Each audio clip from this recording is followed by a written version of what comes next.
అన్ని పంటలకు మద్దతు ధర కల్పిస్తామని హామీ ఇచ్చి కాంగ్రెస్ పార్టీ విస్మరించిందని ఆరోపించారు ఎమ్మెల్సీ కవిత. వరంగల్లో పర్యటించిన ఆమె కాంగ్రెస్ సర్కార్పై కీలక వ్యాఖ్యలు చేశారు. మద్దతు ధరపై తక్షణమే ప్రభుత్వం చర్యలు తీసుకోవాలని అన్నారు. స్థానిక సంస్థల ఎన్నికల నేపథ్యంలో ప్రజలను మభ్యపెట్టడానికి ఇటీవల రైతు భరోసాను ప్రకటించారని తెలిపారు. ధరణితో నష్టం జరిగిందని, కాంగ్రెస్ దుష్ప్రచారం చేసిందని, కాంగ్రెస్ తెస్తానన్న భూమాత ఎక్కడా కనిపించడం లేదని విమర్శించారు ఎమ్మెల్సీ కవిత.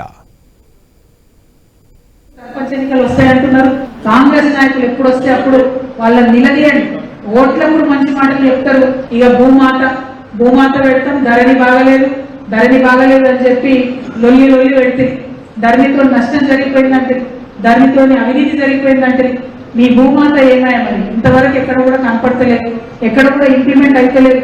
మళ్ళా పాత ధరణియే బాగుంది అని రైతులందరూ చెప్పేటటువంటి పరిస్థితి వస్తుంది తప్పితే ఎక్కడ కూడా ఒక్క ముందడుగు పడలేదు. అర్జెంటుగా మీరు ఆ భూమాత ఏదైతే పెట్టమన్నారో వాటిని తప్పకుండా ఇంప్లిమెంట్ చేయవలసిందిగా నేను డిమాండ్ చేస్తా ఉన్నాను. నకిలీ విత్తనాలు, పురుగు మందులపై ఉక్కుపాలం మోపుతామని చెప్పి డిక్లరేషన్. ఇవన్నీ మోసపూరిత మాటలు చెప్పి గెలిచినటువంటి కాంగ్రెస్ ఎమ్మెల్యేలు ఏం చేస్తున్నారని నేను ప్రశ్నిస్తున్నాను. సర్పంచ్ ఎన్నికలు వస్తాయంటున్నారు.